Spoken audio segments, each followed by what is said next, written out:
Welcome to one in my YouTube channel show success learning point.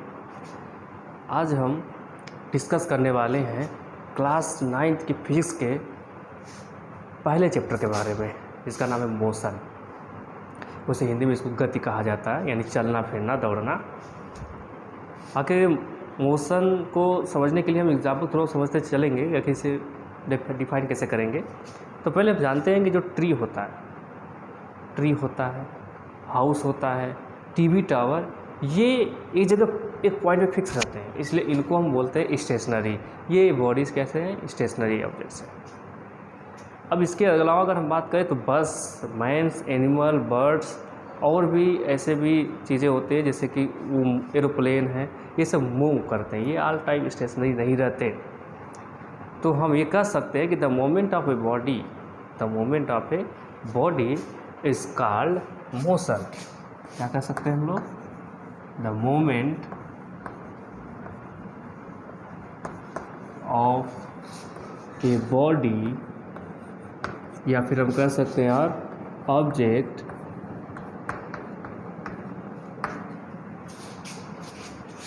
Is called motion, जो कि हम पढ़ रहे हैं मोशन के बारे में। ये सिंपल डेफिनेशन हो गई। अगर कोई पूछता है आपसे कि व्हाट इज मोशन, तो आप कह सकते हैं तो मोमेंट ऑफ बॉडी ऑब्जेक्ट कह सकते हो is called motion.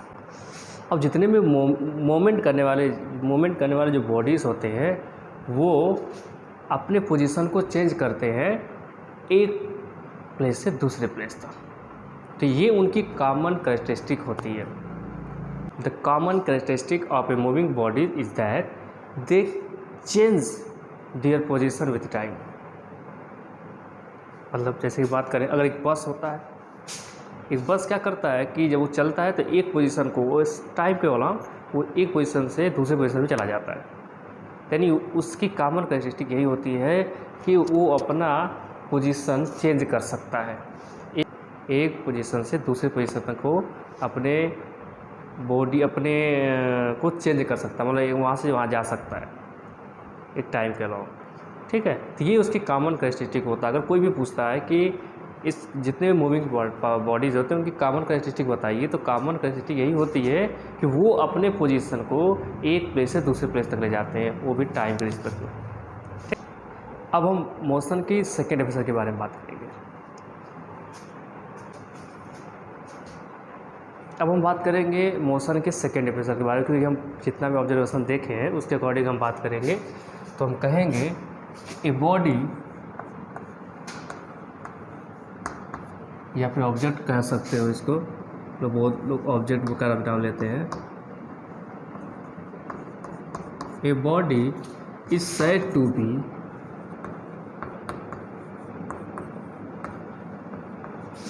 In motion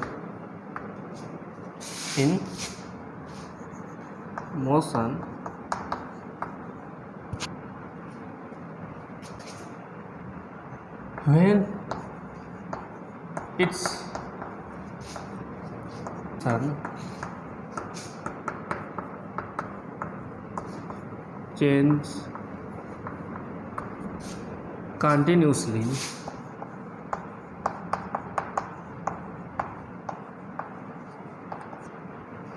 with respect to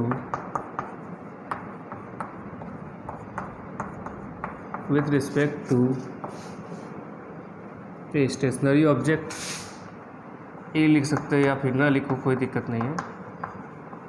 a stationary object taken as reference point. अब ये रेफरेंस पॉइंट क्या होता है, इसके बारे में हम बात करेंगे। पहले हम फिर से देख लेते हैं कि जो मोशन की डेफिनेशन है वो हमें क्या मालूम हो गई कि जो ऑब्जेक्ट होते हैं उनको हम मोशन में तभी कहेंगे जब उनका पोजीशन एक स्टेशनरी ऑब्जेक्ट के अलॉन्ग या रिस्पेक्ट में क्या रहे, चेंज होता रहे। उस स्टेशनरी पॉइंट को रेफरेंस पॉइंट के अकॉर्डिंग देखेंगे। जैसे कि हम बात करें, अगर हम बस में अगर ट्रेवल करते हैं तो हम कैसे मालूम फील करते हैं कि हम मतलब मूवमेंट में है। या फिर हम कैसे मूव कर रहे हैं, हमें कैसे पता चलता है कि हम चल रहे हैं। जब हम बाहर झाँक के देखते हैं तो हमें ट्री दिखाई देते हैं, तो ट्री एक रेफरेंस पॉइंट है। ट्री को हम देख के मालूम होता है कि हम मूव कर रहे हैं।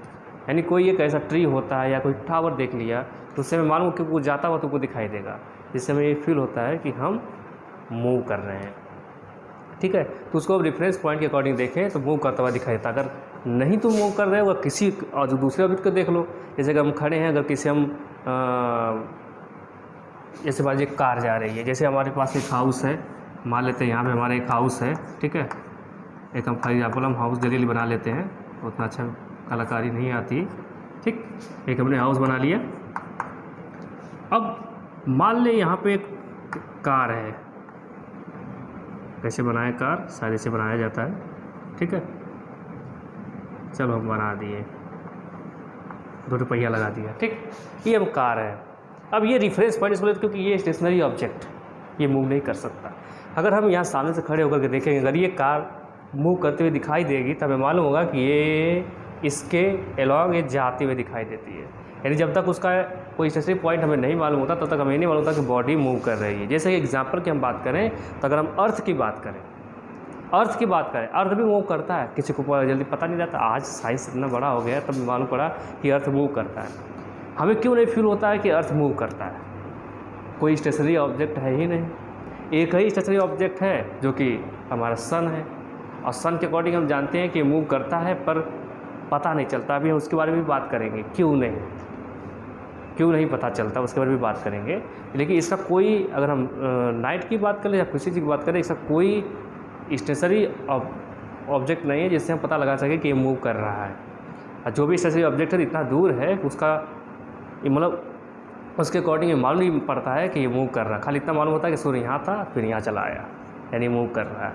ठीक, तो हम बात करेंगे एक रेफरेंस पॉइंट लेकर के हम बात करेंगे कि हाँ ये मूव कर रहा है कि नहीं। यानी रेफरेंस पॉइंट के अकॉर्डिंग हम जानेंगे कि एक ऑब्जेक्ट मूव कर रहा है कि नहीं। ठीक है, ये बात समझ में आ गई होगी। अब मान लीजिए अगर ये मूव करते हुए जाएगा तो हमें इसके अकॉर्डिंग हमें मालूम होगा कि ये मूव कर रहा है, ये कार मूव कर रही है। यानी हम कह सकते हैं कि body is said to be in motion when its position change continuously with respect to a stationary object taken as a reference point। reference point का मतलब ये होता है कि जिसके अकॉर्डिंग हम किसी चीज़ को देख पाते हैं। एक रेफरेंस पॉइंट मान लेते हैं कि हम इसी से हम उसको देख रहे हैं। ठीक है, अब हम बात करेंगे उसी सन की जिसको हम थोड़ा फील कर पाते हैं कि हाँ ये मूव कर रहा है। देखो, जब कोई ऑब्जेक्ट काफ़ी तेज़ी से है, माने काफ़ी फास्ट है, या फिर जब कोई ऑब्जेक्ट फायरली फास्ट मूव कर रहा हो तो उसके हम मोमेंट को ऑब्जर्व कर सकते हैं। जैसे अगर कोई कार जा रहा है तेज़ी से, जब वायु जहाज़ जा रही तेज़ी से, कुछ भी तेज़ी से जाता, कोई आदमी दौड़ रहा है तेज़ी से, तो हम उसको ऑब्जर्व कर सकते हैं कि ये मूव कर रहा है क्योंकि फायरली फास्ट है। लेकिन जो ऑब्जेक्ट या बॉडीज़ वो फायरली फास्ट नहीं बल्कि बहुत धीरे चलते हैं, स्लो चलते होंगे, तो उनसे हमें ये नहीं पता चलता है, मतलब क्लियरली नहीं मालूम पड़ता कि ये मूव कर रहे हैं। मूव करते हुए दिखाई देता है लेकिन क्लियरली नहीं मालूम होता। जैसे कि अगर हम बात करें तो अर्थ की सूर्य की बात हो गया। एक और बात कर लेते हैं जो हमेशा देखते हैं हम लोग, वो है वॉच। वॉच में हमें पता चलता है कि जो सेकेंड वाली है वो हमेशा मालूम पड़ती है मूव कर रही है, लेकिन जो आवर्स वाली और मिनट वाली है वो हमें पता नहीं चलता मूव कर देती है। अगर आँख बंद करके इधर उधर घूम के देखते हैं तो फिर देखते हैं उधर चली गई। मूव करते हुए नहीं दिखाई देती है पर वो मूव करती है क्योंकि वो फायरली फास्ट नहीं होती है। सेकेंड के जो सेकेंड की जो का नाम सुई होती है उसके अकॉर्डिंग ये फायरली फास्ट नहीं होते हैं, बहुत स्लो चलते हैं। स्लो होने के कारण इनके मोशन को हम ऑब्जर्व नहीं कर पाते। तो मतलब हम समझ गए होंगे कि मोशन को हम ऑब्जर्व कब करते हैं कि जब कोई ऑब्जेक्ट फायरली फास्ट ट्रेवल करता हो या फिर मूव करता हो तो हम उससे समझ जाते हैं कि ये मूव कर रहा है, मतलब वो हमें फील होता है, दिखाई भी देता है। लेकिन जो फायरली फास्ट नहीं होते वो स्लो चलते हैं तो वो हमें मालूम नहीं पड़ते हैं, बस हाँ फील होता है कि ये मूव किया, पर ये नहीं मालूम होता है कि कब मूव किया। ठीक, तो अब समझ गए होंगे मेरे ख्याल से, लिख सकते हो।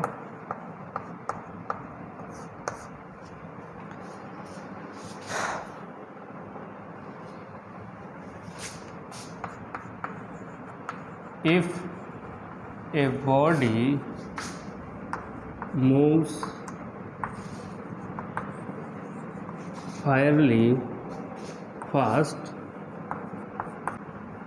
then it's, अगर ये नहीं दिखाई दे यहाँ पे, its moment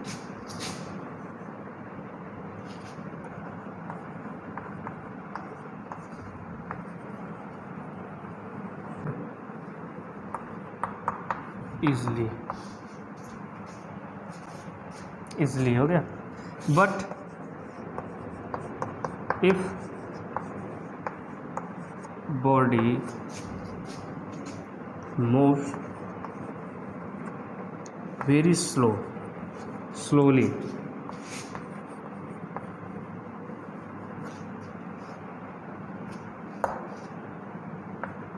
then it becomes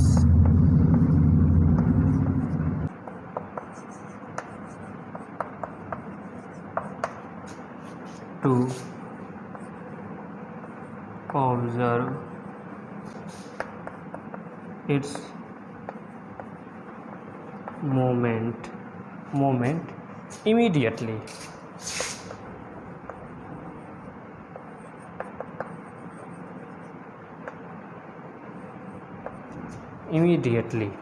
ठीक, मतलब हम उसका तुरंत ऑब्जर्व, उसे मालूम होता है कि मूव कर रहा है, पर तुरंत हमें ये पता नहीं चलता, इजीली हमें नहीं मालूम पड़ता कि मूव कर रहा है कि नहीं.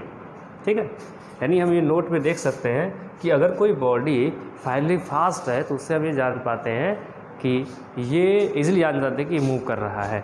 पर अगर स्लोली है तो हम इसको ऑब्जर्व ही नहीं कर पाते, क्योंकि बहुत ही डिफ़िकल्ट होता है कि मालूम पड़े कि हाँ ये मूव कर रहा है या नहीं. मतलब मूव करता है ये मालूम होता है पर दिखाई नहीं देता.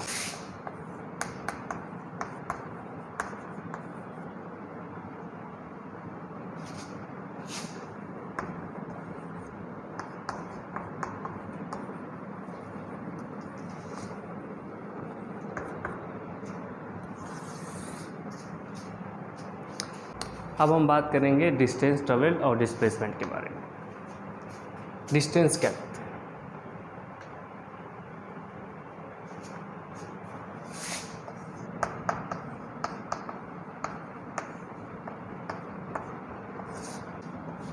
The actual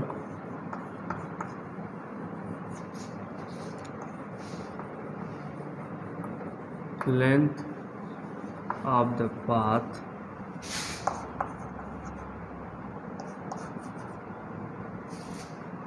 covered by a moving body, object भी कर सकते हो, is called distance. Simple definition मैंने बता दिया.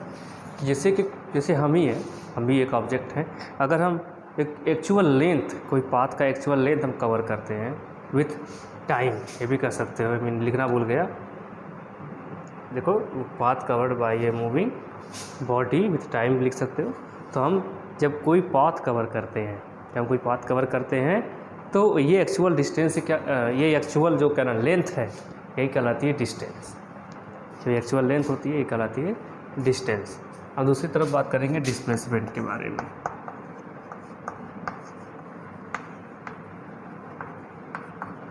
तो हम डिस्टेंस के लिए अगर हम समझें तो हम जानते हैं, जैसे मान लीजिए हम यहाँ से ये यहाँ ले लेते हैं, यहाँ से अगर मूव करना शुरू किए यहाँ तक आए, एक पाथ को हमने कवर किया, चाहे मान लीजिए लिख देते हैं यहाँ 8 किलोमीटर. फिर मतलब यहाँ तक आए कि ये भी तो डिस्टेंस जा रही है, यानी यहाँ में ले लेते हैं ये 9 किलोमीटर. तो हम जान गए होंगे 8 और 9 कुल कितना ये इस बॉडी ने ट्रेवल किया. इस बॉडी ने टोटल 17 किलोमीटर ट्रेवल किया. तो ये जो किलोमीटर जो हमारी लेंथ है, इसे हम कहते हैं डिस्टेंस. यानी इस बॉडी की डिस्टेंस कितनी है? 17 किलोमीटर. ठीक, अब इसी ऑब्जेक्ट से बताएंगे कि हम डिस्प्लेसमेंट किसे करते हैं.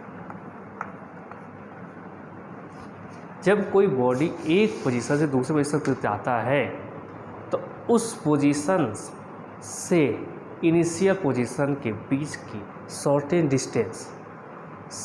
डिस्टेंस क्या कहलाती है? डिस्प्लेसमेंट। अब हम बात करेंगे इस फिगर के अकॉर्डिंग। जैसे कि हम देख रहे हैं कि बॉडी यहाँ से यहाँ तक गई और यहाँ से यहाँ तक गई, इसकी इनिशियल पोजीशन ये रही, ठीक है, इनिशियल पोजीशन यहाँ रही और फाइनल पोजीशन हमारा यहाँ है, ठीक है,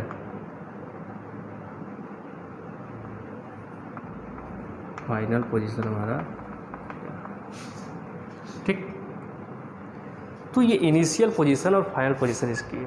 तो इसके बीच की शॉर्टेज डिस्टेंस अगर हम निकालने की कोशिश करेंगे तो ये हमारा शॉर्टेज डिस्टेंस होगा। एक्चुअल में ये कवर नहीं करता, ये भाई शॉर्टेज डिस्टेंस होता है। इसी शॉर्टेज डिस्टेंस को कहते हैं डिस्प्लेसमेंट। से समझ में आ रहा होगा कि डिस्प्लेस, एक प्लेस से दूसरे प्लेस पे वो मतलब चेंज हो गया है, ठीक है, तो डिस्प्लेस हो गया है। तो डिस्प्लेसमेंट क्या होती है कि जो एक्चुअल जो कवर करता है एक्चुअल में वो तो डिस्टेंस होती है यहाँ से यहाँ तक की, लेकिन उसकी फाइनल और इनिशियल के बीच की जो शॉर्टेज डिस्टेंस, जैसे हम कहते हैं शॉर्ट कट वे रास्ता बोलते हैं हम लोग, तो जो शॉर्टेज डिस्टेंस होती है एक्चुअल में इसको कवर नहीं करता है बॉडी, पर जो शॉर्टेज डिस्टेंस होती है उसे ही हम कहते हैं displacement.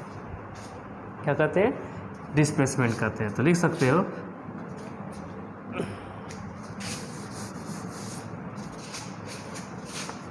the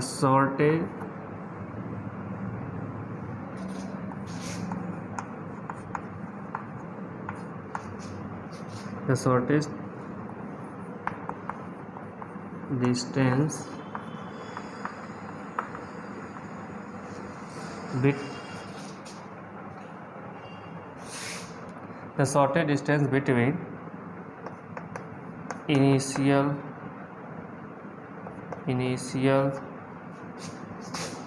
position and final position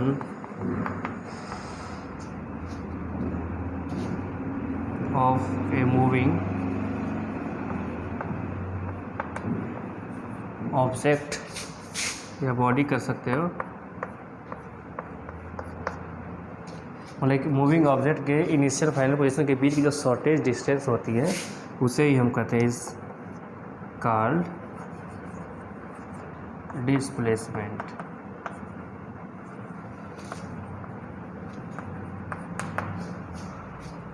ठीक, डिस्प्लेसमेंट कहते हैं। ठीक, अब हम बात करेंगे इन दोनों की यूनिट के बारे में। तो डिस्टेंस की जो यूनिट होती है, इसकी जो यूनिट होती है जिसको मेज़र करते हैं, ये यूनिट हमारी होती है मीटर, जो कि ये भी एक डिस्टेंस ही है, एक्चुअल डिस्टेंस नहीं पर ये भी एक डिस्टेंस है, इसलिए इसकी भी यूनिट क्या होगी? मीटर। ठीक, अब हम डिस्टेंस की बात करें तो ये कभी भी नेगेटिव नहीं होता, नेगेटिव नहीं होता। ठीक, ये नेगेटिव हो सकता है, नेगेटिव का मतलब घट सकता है। ठीक है, ये ऑलवेज पॉजिटिव होता है। क्या होता है? ये भी पॉजिटिव होता है क्योंकि ये भी बढ़ सकता है। ठीक है, ये ज़ीरो नहीं होता है, इसकी मेजरमेंट कभी ज़ीरो नहीं होती। ठीक है, ये ज़ीरो भी हो सकता है। इसके लिए अब एग्जाम्पल अगर हम समझें, हम जानते हैं, जैसे मान लीजिए हम बात करें, एक ऑब्जेक्ट हम यहाँ से देखो ट्रेवल कर रहा है। अब ये ट्रेवल का डिस्टेंस है, इसकी ये डिस्टेंस है, ये डिस्टेंस है, ये डिस्टेंस है, ये डिस्टेंस है। अब यहाँ आ गया, अभी इसके बीच के शॉर्टेज, मान लीजिए ये जो डिस्टेंस है कवर करता चला जाएगा, यानी कभी घटती नहीं है, ये नेगेटिव नहीं हो सकता। जैसे कि हम नेगेटिव की बात करते हैं, नेगेटिव का मतलब होता है कि कभी घट नहीं सकता, कभी बढ़ नहीं सकता, यानी नेगेटिव वाला घटना बढ़ना से ले लेते हैं हम। तो हम देख रहे हैं कि ये जो होता है ये हमेशा बढ़ता जाता है, ये हमेशा बढ़ता जाता है। देखो डिस्टेंस कभी माइनस नहीं होती, बढ़ता चला जाता है। लेकिन डिस्प्लेसमेंट माइनस होती है। डिस्टेंस तो ये हो गया, डिस्प्लेसमेंट कौन सा होगा, ये हो गया। अभी तो ये डिस्प्लेसमेंट है, और अगर इस पोजिशन की बॉडी का जो ऑब्जेक्ट अगर यहाँ चला आया, अब इसके जो शॉर्टेज डिस्टेंस हो बढ़ गई, देखो बढ़ गई शॉर्टेज डिस्टेंस। अब यही अगर पोजीशन अगर चला आया यहाँ पास में, अब इसकी शॉर्टेज डिस्टेंस इतनी हो गई। अब अगर यही ऑब्जेक्ट घूमता हुआ फिर अपने पोजीशन पे वापस चला आता है, कोई शॉर्टेज डिस्टेंस नहीं। जब अपने ही पोजीशन पे कोई ऑब्जेक्ट घूम के चला आता है तो कोई शॉर्टेज डिस्टेंस नहीं है। यानी जब शॉर्टेज डिस्टेंस है ही नहीं तो डिस्प्लेसमेंट नहीं होगा, यानी उसका कोई भी डिस्प्लेसमेंट नहीं होता। यहाँ पे हम कर सकते हैं डिस्प्लेसमेंट 0 है, यानी जो डिस्टेंस होती है वो केवल पॉजिटिव होती है, यानी बढ़ती है, कभी घटती नहीं है, ना तो कभी 0 होती है। जबकि डिस्प्लेसमेंट पॉजिटिव तो है, बढ़ती भी है, घटती भी है और 0 भी होती है। ठीक है, तो आज के लिए बस इतना ही, बाकी डिस्कस जो है हम नेक्स्ट लेक्चर में करेंगे। ठीक है, मैं आप लोगों से रिक्वेस्ट करूँगा कि मेरे चैनल को सब्सक्राइब करिए, और अगर ये वीडियो आपको अच्छा लगा हो तो इसे लाइक करिएगा, और इसे ज़्यादा से ज़्यादा शेयर भी करिएगा ताकि और लोगों के बीच में ये वीडियो पहुँचे। ठीक है, धन्यवाद।